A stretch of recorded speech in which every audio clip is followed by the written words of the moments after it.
Assalamualaikum. Assalamualaikum. Jumpa lagi dengan saya Nurul. Dengan saya Aru. Kita kembali lagi di Ide gue.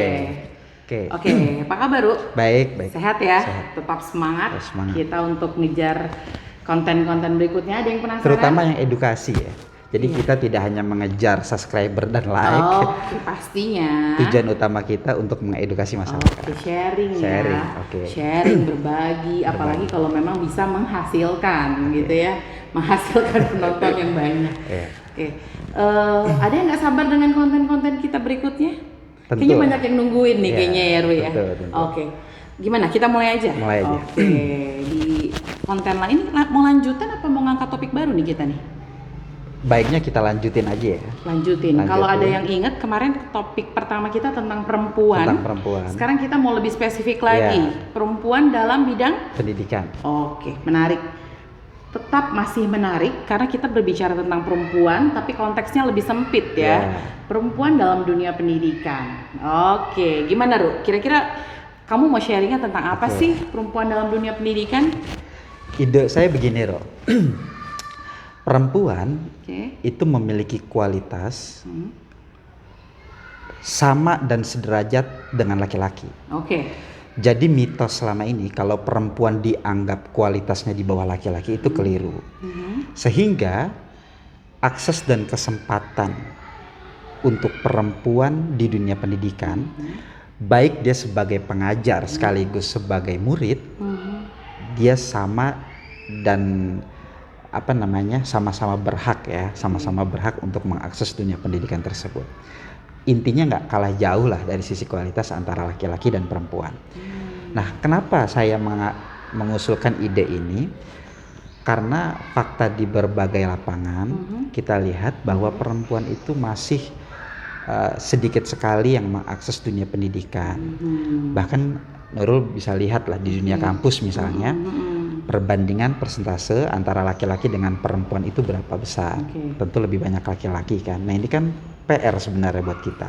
Kenapa sih perempuan itu nggak bisa setidaknya menyamai lah persentasenya. Mungkin kalau untuk level pendidikan dasar sampai strata 1 saya rasa masih berimbang ya, Ru ya. Berimbang. Mungkin ini kita akan melihatnya di tahapan-tahapan berikutnya, Ya, mungkin udah ke level pasca ya. magister, Oke. pasca atau doktoral, memang itu terlihat jelas sekali. Ya. Karena mungkin itu tadi berbenturan dengan peran perempuan Peran sendiri perempuan. sebagai ibu, sebagai apa istilahnya induk dari madrasah di rumah gitu ya.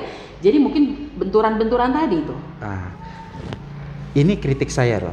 Jadi untuk peran perempuan sebagai ibu rumah tangga dan ayah sebagai kepala rumah tangga ini sebenarnya bias gender.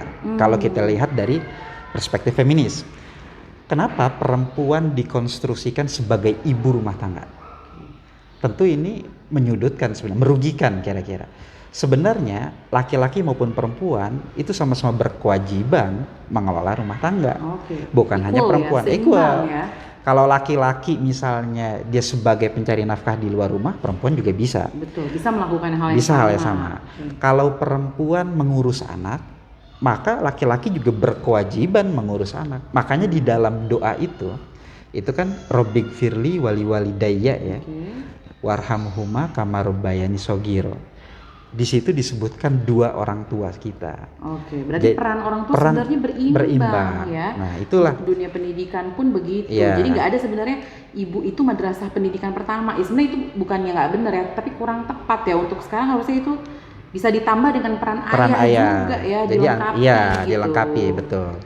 Nah, sehingga perempuan ketika dia ingin masuk ke dunia pendidikan, dia tidak terbentur lagi oleh peran. Jadi satu sisi dia sebagai ibu, ya, kemudian di satu sisi juga dia berhak untuk menggapai pendidikan yang lebih tinggi. Oke, jadi sebenarnya tidak ada excuse atau alasan buat kita nih perempuan-perempuan untuk tidak langsung atau tidak melanjutkan sekolah ke yang lebih tinggi ya. Betul. Jangan cukup puas dengan ya udahlah sarjana juga cuma ngajar di rumah. Jangan salah loh ibu-ibu, bapak-bapak yang menjadi babysitter anak-anak kita nih di rumah, magister loh, dokter loh gitu, nggak menutup kemungkinan kan. Artinya peran-peran yang memiliki intelektual yang tinggi pun gitu ya bisa dikombinkan dengan tidak menyampingkan peran-peran rumah tangga gitu ya. Iya. Oke, jadi sebenarnya gimana tuh? Kalau sekarang berarti harusnya kita udah lebih terbuka apa gimana nih? Iya. Untuk dari dunia pendidikan itu sendiri, sebenarnya kalau dilihat secara saintifik ya, secara ilmiah, otak laki-laki dengan otak perempuan itu sama cerdasnya. Ya. Tidak ada alasan misalnya perempuan karena dia haid, karena dia melahirkan otaknya lebih rendah atau terbelakang. Itu mitos, itu mitos. Ya. Terus kemudian perempuan itu lahir dari tulang rusuk laki-laki. Jadi nggak bisa lebih pinter gitu kira-kira. ya. Enggak juga, itu bener mitos. Itu ya. Jadi sukses tidaknya seseorang di dunia pendidikan itu tergantung dari kesungguhannya. Apa dia laki-laki atau dia perempuan. Nah itu yang sekarang kita harus dorong, Ro. Jadi perempuan harus juga punya semangat, dia punya kesempatan untuk masuk di dunia pendidikan, baik sebagai pengajar maupun sebagai murid. Nah syukur-syukur dia bisa menduduki level-level strategis di dunia pendidikan. Rektor udah ada kan? Sudah ada ya di universitas-universitas negeri di Jakarta. Itu sudah ada perempuan yang menjabat sebagai top position di situ ya. Artinya sebenarnya itu sudah menjadi bukti bahwa pendidikan untuk kaum perempuan ini sebenarnya sudah ada yang bisa ke situ gitu ya. Tapi ini yang kita bahas di sini sebenarnya gagasan-gagasan bahwa perempuan-perempuan yang lain dong, ayo dong gitu. Jangan sampai karena kita merasa perempuan kita mengexcusekan, kita seolah-olah udahlah ngapain sih sekolah tinggi-tinggi gitu ya. Mungkin ya itu balik lagi ke stigma yang awal-awal pernah kita bahas bahwa perempuan itu mentoknya cuma di dapur sumur kasur, padahal nggak seperti itu. Apalagi dengan kondisi bahwa saya pernah baca gitu ya Ruya bahwa tingkat kecerdasan anak itu ditentukan sama ibunya, gen ibunya. Jadi di sini penting banget gitu buat seorang perempuan ya, memang pendidikan nggak menjadi tolak ukur ya, artinya tapi menjadi salah satu gitu cara untuk kita juga meningkatkan intelektual anak-anak. Betul. Karena peran ibu di rumah itu nggak bisa dipungkirin, mau sehebat apapun, sekarir apapun, pasti peran dia dalam mendidik anak itu pasti kelihatan. Pola-pola bentukan untuk memotivasi anak, anak memiliki visi misi ke depan ini nggak terlepas dari peran ibu. Ditambah lagi juga bahwa gen kecerdasan itu ternyata katanya menurut penelitian itu turun dari ibu gitu loh. Jadi penting banget kalau yang menurut saya kita tadi bahas gitu ya, penting banget untuk perempuan memang harus bagus tingkat pendidikannya. Nah otomatis kalau dia kayaknya belajarnya mungkin tingkat pendidikannya udah bagus, sekolahnya lebih tinggi-tinggi dan artinya tidak pernah puas dengan belajar, otomatis dia pasti akan dengan mudah untuk menjadi pendidik juga. Iya dong, karena kan logikanya kalau pendidik pasti harus punya bekal tadi ya, seperti itu ya. Gitu. Oke, jadi kira-kira kesimpulannya untuk di dunia pendidikan perempuan ini gimana? Kalau kita review gitu, kesimpulannya itu gimana? Kesimpulannya yang pertama, kecerdasan perempuan itu sama dengan kecerdasan laki-laki, bahkan bisa melampaui. Tergantung dari semangat, kesungguhan dia menerima atau tidak. Itu fakta. Yang kedua, bahwa kecerdasan perempuan di bawah laki-laki itu adalah mitos. Saya teringat misalnya buku Simone de Beauvoir ya, salah seorang tokoh feminis ya, berkebangsaan Prancis, yang menulis tentang the second sex, fakta dan mitos. Dia menyatakan bahwa memang banyak sekali mitos-mitos yang dibangun oleh konstruksi patriarki. Mengapa? Agar perempuan nggak lebih maju.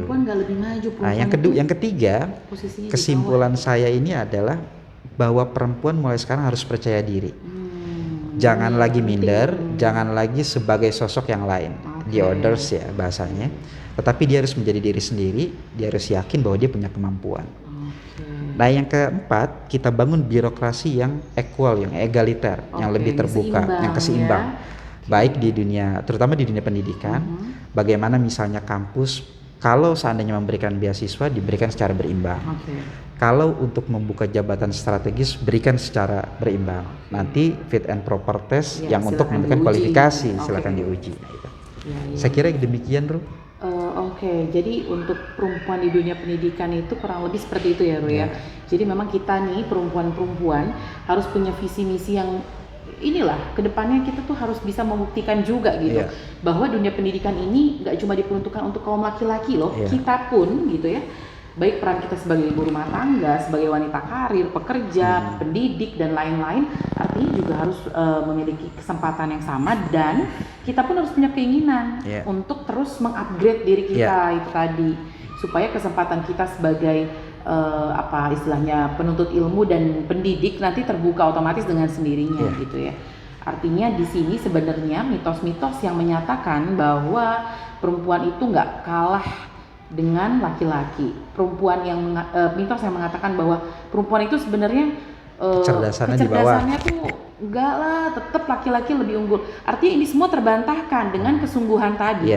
Kesungguhan, semangat, kerja keras gitu ya. Artinya IQ aja nggak cukup, kecerdasan aja nggak cukup kalau tidak ada kesungguhan dan semangat. Mungkin seperti itu ya. Oke, saya rasa untuk perempuan di dunia pendidikan cukup sekian. Nanti kita sambung di sesi selanjutnya biar lebih kaya gitu ya. Atau kalau ada yang mau kasih masukan, pertanyaan, boleh nanti kita bahas untuk di konten-konten berikutnya. Oke, terima kasih untuk perempuan dalam dunia pendidikan.